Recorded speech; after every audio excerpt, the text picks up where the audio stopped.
Hi, this is Brother Teacher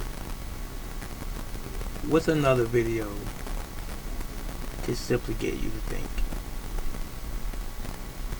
See this in my hand? The cup is actually yellow and green. And I'm sure you know what restaurant this comes from. I'll turn a little bit, you can see. Alright, I won't disclose their name, but it's a local restaurant, and this is chili. That's what they call it. I purchased this. Now, you and I, growing up, most of us, are accustomed to our mothers making chili. Beans, usually ground beef, and chili powder, and other spices and so forth. Onions for some. Depending on how you make your chili, you pretty much knew when you make it from scratch what it contains. But I could tell you this assuredly: it looks like a chili and it tastes like chili. And I purchased this over the years. And most of you know that I've been a health proponent for many decades, and I've spoke out on health and wellness for many decades, and here in more recent years on YouTube. But I've gotten more and more serious as I've gotten older and wiser, and I've strove to try to discipline myself even more than I ever have been on how I take care of myself as it relates to diet and exercise. And I want you to consider the same. Do you know what's in your food that you purchase? Specifically at restaurants. No, you really don't. People used to think I was odd when I would go to a restaurant and ask them, was there any pork in their chili, or if there was this ingredient and that ingredient, or just what is that made of? And they kind of rear back a little bit and, let me go get the manager. And they come out. I'm not making a scene. I'm just speaking like I'm speaking right now, articulating. So let me go get the manager, and then the manager may have to go get the cook or the chef, depending on what restaurant it is. And they would assure me that there's no pork, because I haven't had pork in 40 years and don't intend to ever have any more, because of health and spiritual reasons. But anyway, there were people thinking it was odd to ask what the ingredients were in restaurant food. Why is it odd and I don't know you? Why is it odd if I'm eating this for the first time, let's say, that I'm asking you or inquiring about what's in your food? What is it composed of? It may throw you off because I know you have a certain routine that you are accustomed to. But there's nothing wrong with questioning everything, every aspect of your life. Question everything. Just do it politely. Good taste. No pun intended. But anyway, I made a more vested decision today, as I'm speaking to you in this video, to even be more and more diligent and more firm on what I eat, because a lot of these restaurants are putting fillers in our foods. They're putting a lot of ingredients in our foods that don't agree with our human nature, don't agree with our bodies, because they want to make a sale. So they put a little of the real meat in, or a little of the real food in, and then they add extra things in there to try to sort of make up for the extra space, if you will, or the quantity. They go a cheap route so that they can make more by selling more.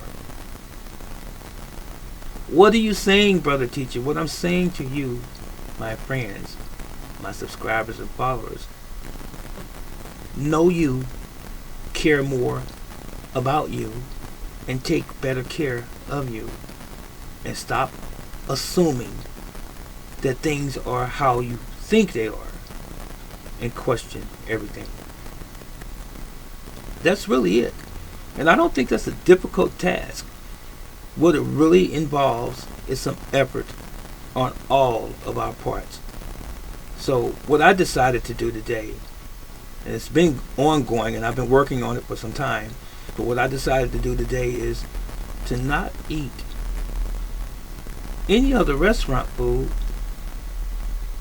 And I don't eat restaurant food often, but when I do, not eat anymore unless I question what kind of grease or vegetable oil or whatever oil are you cooking this in. And I don't do fried foods per se. I don't fry food at home.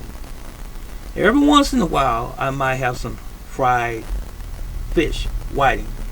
That's once in a while.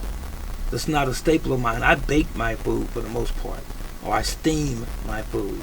I don't fry anything, not deep fried, because that's not healthy. Especially it's not heart healthy for most black folks, especially in the South, because it's been the primary cause of a whole lot of heart illnesses and ailments and diseases for many decades now. So-called soul food has been killing us.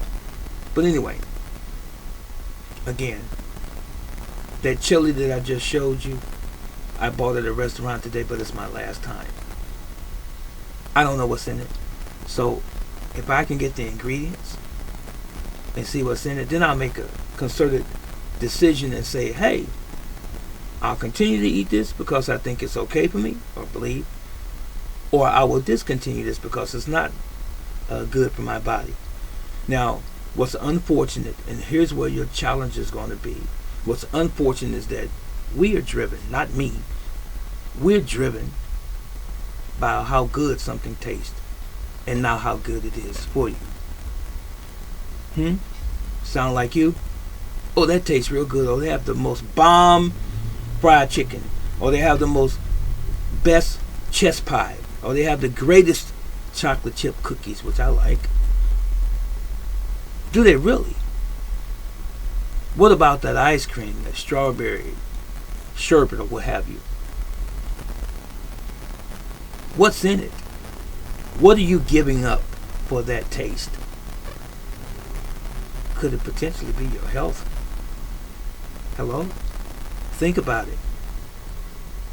Start using this, and not so much your tongue and your smell and your sight,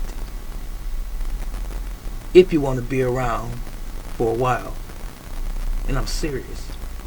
I'm serious as serious can be. I wouldn't say this to you if I didn't care about you. I wouldn't even waste my time here. But I know that there are some who this is going to fall on their ears and they're going to receive it happily. And there are some who are detractors. There are some who are, trolls that just want to find something wrong all of the time. And then you have those people who say, well, you're going to die from something one day. Silly rabbit. That's foolish. But anyway, I won't spend any more time with that subject. I'll just simply say this. Take great care of your health and that of your families. And enjoy one another as long as you possibly can. And we'll see you next time. Comment, like, and subscribe. And donate if you take an unction to do so to support my channel. That was it. And that was all.